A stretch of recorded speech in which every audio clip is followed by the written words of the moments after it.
দেশের ৩টি world heritage বা বিশ্ব ঐতিহ্য রয়েছে। তার মধ্যে একটি বাগেরহাটের ৬০ গম্বুজ মসজিদ। ইসলাম ধর্মের প্রচারক সেনাপতি হযরত খানজাহান আলী ৫৭৩ বছর পূর্বে খলিফাতাবাদ রাজ্যের রাজধানীতে এটি নির্মাণ করেন। ঐতিহাসিক গবেষক ও প্রত্নতত্ত্ব বিভাগের মতে ১১৪০ খ্রিস্টাব্দে নির্মিত আজকের পুরাকীর্তি নির্মাণে সময় লেগেছিল প্রায় ১০ থেকে ১২ বছর। বাংলাদেশের প্রাচীন আমলে মসজিদগুলোর মধ্যে এটি সর্ববৃহৎ। কালো পাথরের খণ্ড দিয়ে ৬০টি পিলারের উপর তৈরি এই মসজিদের ৪ কোণে ৪টি মিনার, ৬০ গম্বুজ সহ সর্বমোট ৮১টি গম্বুজ রয়েছে। পোড়ামাটির সরু ইট দিয়ে এই মসজিদটি তৈরি করা হয়।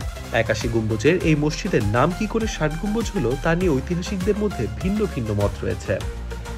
কোনো ঐতিহাসিকের মতে সংস্কৃত শব্দ সাত ও ফার্সি শব্দ ছাদের উপরে গম্বুজ থাকায় এটি ছাদ গম্বুজ থেকে ৬০ গম্বুজে পরিবর্তিত হয়েছে। অপরদিকে অন্যরা বলছেন মসজিদ অভ্যন্তরে ৬টি সারিতে ১০টি করে সর্বমোট ৬০টি পিলারের উপর মসজিদটি নির্মিত বলে নাম হয়েছে ৬০ গম্বুজ মসজিদ। বাগেরহাট শহরতলির সুন্দরঘুনা বাগেরহাট খুলনা মহাসড়কের পাশে ৬০ গম্বুজ মসজিদের অবস্থান। সম্রাট ফিরোজ শাহ তুগলকের আমলে সেনাপতি ও ইসলাম প্রচারক হযরত খানজাহান আলীর সাম্রাজ্য বিস্তার ও ইসলাম ধর্ম প্রচারে নির্দেশিত হয়ে বাগেরহাট অঞ্চলে আসেন। ঐতিহাসিকদের মতে খানজাহানের বিশাল সৈন্যবাহিনী মানুষের সুপেয় পানি ও নামাজ আদায় করতে এই অঞ্চলে ৩৬০টি বিশাল দিঘি এবং ৩৬০টি মসজিদ নির্মাণ করেছিলেন।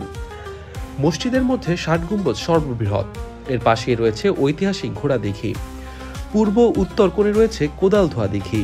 ৬০ গম্বুজ মসজিদের দৈর্ঘ্য ১৫৯ ফুট ৮ ইঞ্চি, প্রস্থ ১০৮ ফুট ৬ ইঞ্চি।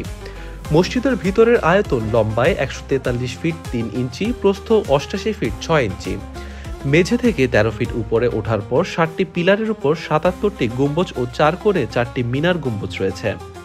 এই ৪টি মিনার গম্বুজে পূর্ব দিকে ২টি গম্বুজের মধ্য দিয়ে তৈরি হয়েছে পেঁচানো সিঁড়ি। এর একটিকে বলা হয় রওশন কোঠা, অপরটিকে বলা হয় আন্ধার কোঠা। আগে এই ২টি কোঠা আজান দেওয়ার কাজে ব্যবহার হতো। মসজিদটির পূর্ব দেওয়ালে ১১টি প্রবেশপথ রয়েছে। এর মধ্যে কেন্দ্রীয় দরজাটি ৯ ফুট ৭ ইঞ্চি প্রস্থ। অন্য দরজাগুলো ৫ ফুট ১০ ইঞ্চি থেকে ৬ ফুট ২ ইঞ্চি পর্যন্ত প্রশস্ত ও উত্তর ও দক্ষিণ দেয়ালে ৭টি করে মোট ১৪টি দরজা রয়েছে। এসব দরজা বাইরের দিক থেকে ৩ ফুট ৪ ইঞ্চি ও ভেতরের দিক থেকে ৬ ফুট ২ ইঞ্চি প্রশস্ত। মসজিদের পশ্চিম দেয়ালে 10টি মেহরাব রয়েছে। প্রতি বছর রমজান মাসে খতম তারাবি আদায় করা হয় মসজিদটিতে। এছাড়া ৫ শতাধিক মুসাল্লি ইফতারে অংশ নেন। দেশি বিদেশি পর্যটকরা সরকার নির্ধারিত রাজস্ব দিয়েই টিকিট কেটে মসজিদটি ঘুরে দেখতে পারেন। তবে মসজিদটিতে ধর্মপ্রাণ মুসলমানরা কোনো টিকিট ছাড়াই ৫ ওয়াক্ত নামাজ আদায় করে থাকেন। মসজিদে নারীদের জন্য নামাজের আলাদা বিশেষ ব্যবস্থা থাকায় নারী পুরুষ নির্বিশেষে ধর্মপ্রাণ মুসলমানদের মিলন মেলায় পরিণত হয় শুক্রবার জুমার সময়।